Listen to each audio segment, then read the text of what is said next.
Com o avanço da tecnologia digital, as informações estão na palma da mão. Vídeos, e-books, tutoriais, podcasts. Mas de que serve tanta informação se nós não temos tempo para filtrar o que realmente é de qualidade? Os cursos à distância da Capta têm curadoria e são focados no desenvolvimento pessoal e profissional.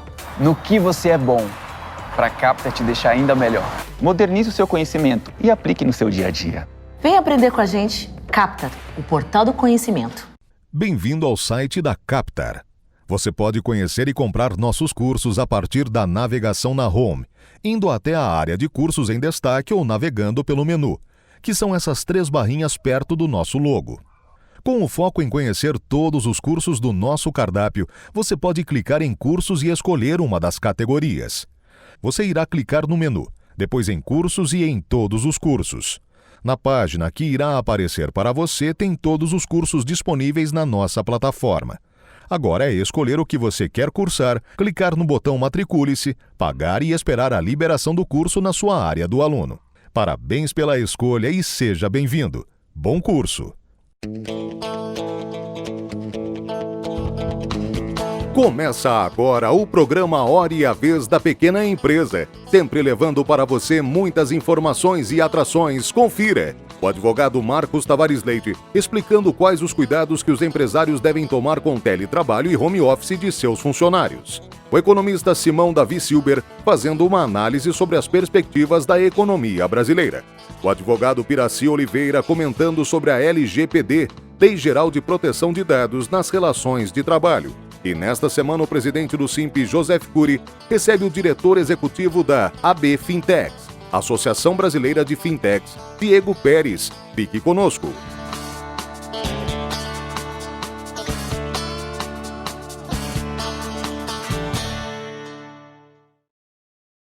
Olá! No programa de hoje falaremos sobre o assunto do momento, a adequação da Lei Geral de Proteção de Dados, a LGPD, nas relações de trabalho. Então, como é que os departamentos pessoais, como é que os recursos humanos devem mudar, devem se adequar a essa nova legislação? Muito bem, a lei é de 2018, com uma vacância de 2 anos. Bons brasileiros que somos, deixamos a aplicação dela, o estudo, a compreensão, para a última semana. Depois de pandemia, mudanças legislativas, tentativas de alteração por medida provisória, a lei entrou em vigência no dia 18/9. Então, desde 18/9 de 2020, temos uma lei de proteção de dados. O que isso implica no meio trabalhista, de maneira muito resumida, para tratar aqui nesse programa? Sempre que a empresa receber dados dos titulares, dados das pessoas naturais, dos empregados, dos candidatos, deverá tratá-los de forma prevista na lei. O primeiro deles é, já se adequando a ela, ter com os candidatos e em especial com os empregados um contrato de confidencialidade, um NDA, de tal forma que aquele representante da empresa tem que definir que dados ele requisitará do então candidato e depois do empregado e tem que afirmar a este candidato que aqueles dados serão usados de acordo em consonância com o novo regulamento. Primeiro item que deve ficar muito claro é a finalidade. A empresa só pode, evidentemente, requerer dados que sejam objetivos para a relação de emprego, que sejam dados pertinentes às informações necessárias ao e-social. Então, por exemplo, significativos dados como etnia, credo, mesmo informação que se busca em redes sociais, posições políticas, são dados protegidos que não devem ser utilizados sob circunstância alguma na relação empregado-empregador. O candidato sentou-se à mesa para debater uma posição de emprego, deve haver ali, como eu falei, um contrato de confidencialidade, deve ser pedidas informações essenciais de maneira muito transparente e a empresa tem o dever de comunicar ao então candidato e depois empregado que tratará os dados em consonância com a lei e que não usará para outro fim que não aquele de emprego. Vejam vocês que uma coisa é complexa e a gente vai depois aprofundar em outros programas. Banco de currículo vitae é possível manter? Só se o candidato autorizar. Não é? Então, toda a informação confidencial que a partir de agora o empregador receber relativamente a esse empregado tem que ser tratada de modo confidencial. As empresas têm de se preparar para essa nova realidade com um duplo viés. Primeiro, tratar os dados dos candidatos e dos empregados de forma muito criteriosa. Então, informar a eles que você atende à lei. E internamente, as empresas têm que preparar um acordo de confidencialidade com os seus empregados que terão os dados de terceiros na mão, porque o vazamento de informação, o tratamento incorreto de dados dos titulares, sensíveis ou não, gerará multas pesadíssimas de até 2% do faturamento, limitado a 50 milhões. As multas têm uma aplicação a partir do ano que vem apenas, mas os candidatos e o vazamento de informação já pode gerar repercussão danosa para a empresa, tanto no âmbito trabalhista quanto indenizatório, mas como eu falei, em relação à lei apenas 2021. Portanto, uma revolução de procedimentos de informação passou a existir faz poucos dias. Atualize-se, verifique o que está acontecendo e nesse programa, nesse campo, voltaremos com temas mais relevantes a partir dos próximos programas. Fique conosco, até lá.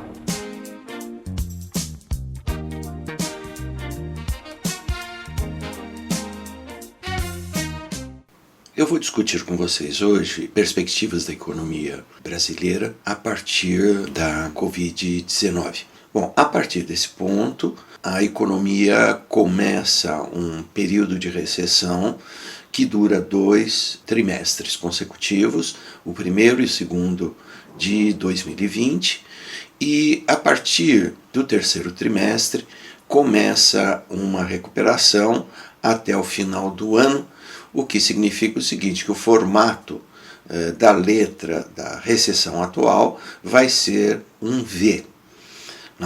Nessas condições, a pergunta é qual a magnitude dessa crise? Desde que se tem dados do PIB, essa é a pior crise em aproximadamente 120 anos. Desde 1900 tem essa informação, e a mais profunda. Em 2 trimestres, a produção brasileira caiu 9,2%, que é um número gigantesco. Haverá sim aquela recuperação que eu comentei com vocês, só que no final do ano nós não chegaremos no nível de 2019, ou seja, é uma recuperação, mas a gente não volta à situação inicial quando terminou o ano de 2019. A partir de 2021, o grande desafio é fiscal. Então a economia brasileira deverá resolver o que faz com as suas reformas, a reforma tributária, respeito à lei do teto e assim sucessivamente. E esse é o fator decisivo, porque dependendo do sim ou do não, desse ajuste e reformas, a trajetória da economia brasileira estará selada nos próximos anos. Caso o país não consiga sinalizar num horizonte previsível, com confiança, de que vai se controlar a expansão do gasto público e da dívida pública, nós podemos ter uma trajetória muito inadequada para a economia brasileira a partir de um ponto, não de agora, com a retomada da inflação, uma disparada no câmbio, juros mais altos e uma recessão profunda. Para evitar isso, o grande desafio da sociedade brasileira será exatamente enfrentar o problema fiscal.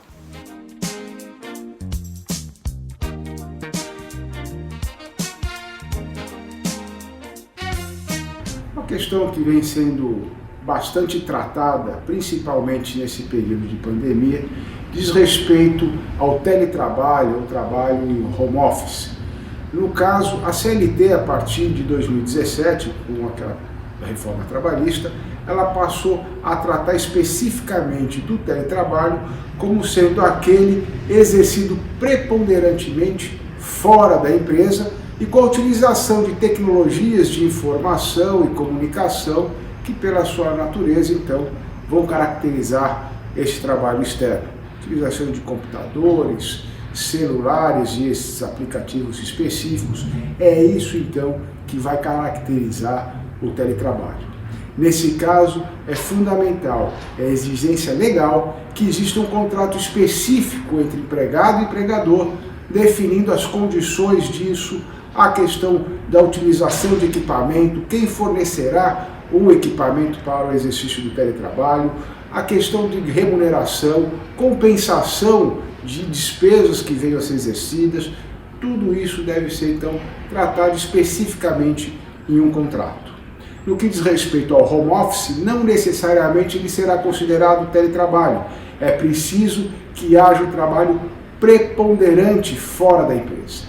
Portanto, aquele que fica trabalho na sua casa ou pelo menos fora da empresa 1 ou 2 vezes por semana não será considerado teletrabalho. Nesse caso, não precisa haver um contrato específico. Um tema bastante debatido ainda e é objeto de várias discussões, inclusive no Poder Judiciário, diz respeito à questão de horas extras, se elas devem ou não ser remuneradas, se há uma remuneração por horas extras. Muitos entendem que ela não há a incidência, porque não há como controlar, em princípio, o tempo que a pessoa está trabalhando para o seu empregador. Todavia, isso ainda é bastante controvertido. Portanto, nos contratos de trabalho, seja quando se trata de home office, seja em trabalho remoto ou mesmo no teletrabalho, é fundamental que se trate também dessa questão da jornada.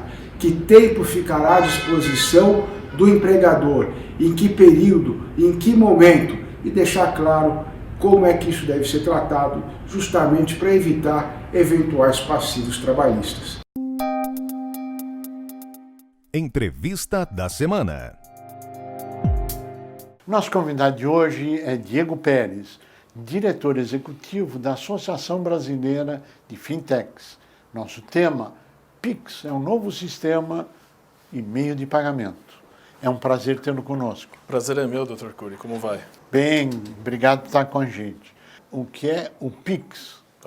O Pix é um novo sistema de pagamentos, né, que foi apresentado pelo Banco Central dentro de uma agenda de inovação. Tá? O Banco Central ele busca promover a competição no sistema financeiro nacional para que as fintechs, que são as empresas que atuam no mercado financeiro com o uso de tecnologia, possam também buscar assim, apresentar o seu produto, para os seus serviços, para a população como um todo.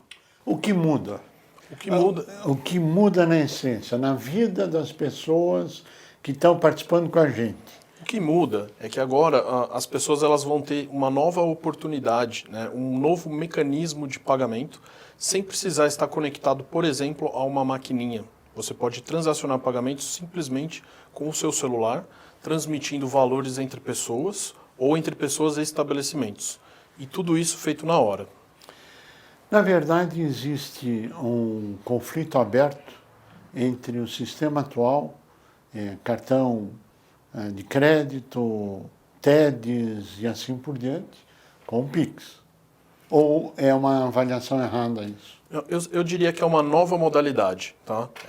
Vai ser um novo formato que vai coexistir também com o cartão, também com as formas tradicionais de transferência de dinheiro. Porém, por ele ser instantâneo, o recebedor recebe na hora, provavelmente ele tende a migrar para esse sistema porque ele vai buscar o mecanismo que disponibiliza o recurso para ele o mais rápido possível. Então, quando você utiliza meios tradicionais, por exemplo, um DOC, ele demora 24 horas. Bandeiras de cartão de crédito, por exemplo, podem levar de 2 a 30 dias. No Pix serão alguns segundos, né? Independente do horário, independente se for um dia útil ou não.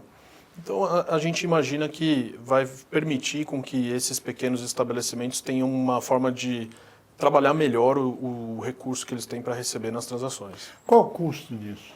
O custo é baixíssimo. Tá? O que foi anunciado pelo Banco Central é que é menos de 1 centavo por transação. Tá?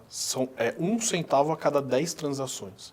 Então, assim, a partir do momento em que você reduz o custo operacional disso, você acaba fomentando a competição, trazendo novos players, novos jogadores para esse jogo. É 1 centavo contra quanto que ele está pagando hoje? Se você pegar uma TED, é comum alguém pagar R$10 por uma TED, R$9 por uma TED. Então, de R$9 para 1 centavo para cada 10 transações, tem bastante espaço aí para esses novos competidores terem uma margem de lucratividade. A pergunta é se 1 centavo é o custo do agente financeiro, ou do meio de pagamento, ou enfim, ou é o preço que será cobrado do usuário? Esse é o custo que será transferido para todas as transações. Tá? Então, o Banco Central ele estabeleceu esse custo porque é o Banco Central que vai operar o Pix. Mas o Pix é um sistema aberto, onde qualquer entidade que cumpra os requisitos vai poder se conectar. Então, a partir do momento em que uma operação custa menos de 1 centavo, é possível que você não cobre nada do usuário final. Existem situações, hipóteses, em que esse custo tende a ser zero. E isso fomenta muito a competição. Quais são as hipóteses que o custo tende a ser zero? Num ambiente onde existem várias entidades exercendo a mesma atividade, o usuário final ele vai escolher aquela que não só oferece o melhor serviço, mas também com o melhor custo. Se o custo, mesmo acumulado em 10 transações, é muito baixo, pode ser como uma estratégia de aquisição de novos usuários, essas entidades acabem até pagando para manter o seu usuário dentro do serviço e monetizando, ou seja, ganhando dinheiro de outras formas, com serviços adicionais, com outras modalidades de engajamento do usuário, por exemplo. Hoje, a maior parte da receita do sistema financeiro tradicional, se é que a gente pode chamar assim, advém de taxas e não de emprestar dinheiro. O Pix muda esse cenário? Com certeza. Ele vai provocar para que os players não fiquem acomodados com essa fonte de receita baseada em taxas, e sim em outros formatos alternativos. O brasileiro ele é conhecido por ser um povo criativo, e isso também se reflete nos empreendedores. Então imaginamos que os empreendedores vão criar novos serviços, criar novas plataformas, onde eles podem extrair um resultado financeiro de outra atividade e entregar o pagamento de uma maneira gratuita. O Pix, que nós estamos falando, é um meio de pagamento. Só que o sistema financeiro atual vai muito além de um meio de pagamento.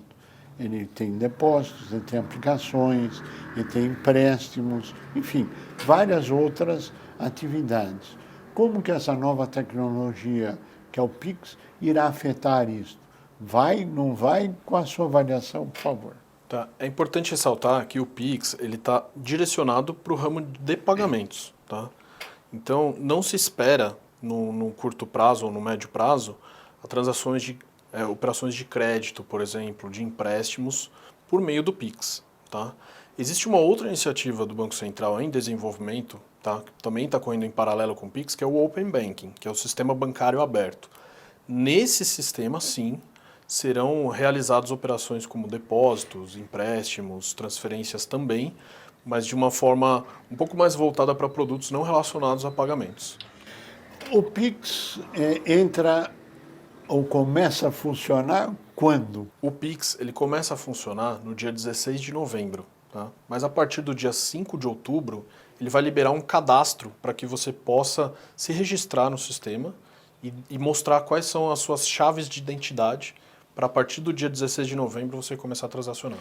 Isto via os agentes financeiros, ou bancos, ou fintechs existentes. Exatamente. E o que ele está criando? Ele está criando uma figura do que novo no meio desse caminho, o Banco Central. Tá. O Pix ele vai funcionar como se fosse uma praça digital, onde esses agentes vão se encontrar e vão oferecer serviços para a população como um todo, por meio de plataformas eletrônicas. Então, ele é um ambiente de conexão. Então, tanto grandes bancos, instituições financeiras tradicionais, quanto fintechs ou novos agentes que vão surgir, estarão no Pix para oferecer os seus serviços, sempre focado em pagamentos. O sistema que você está chamando de Open Banking, né?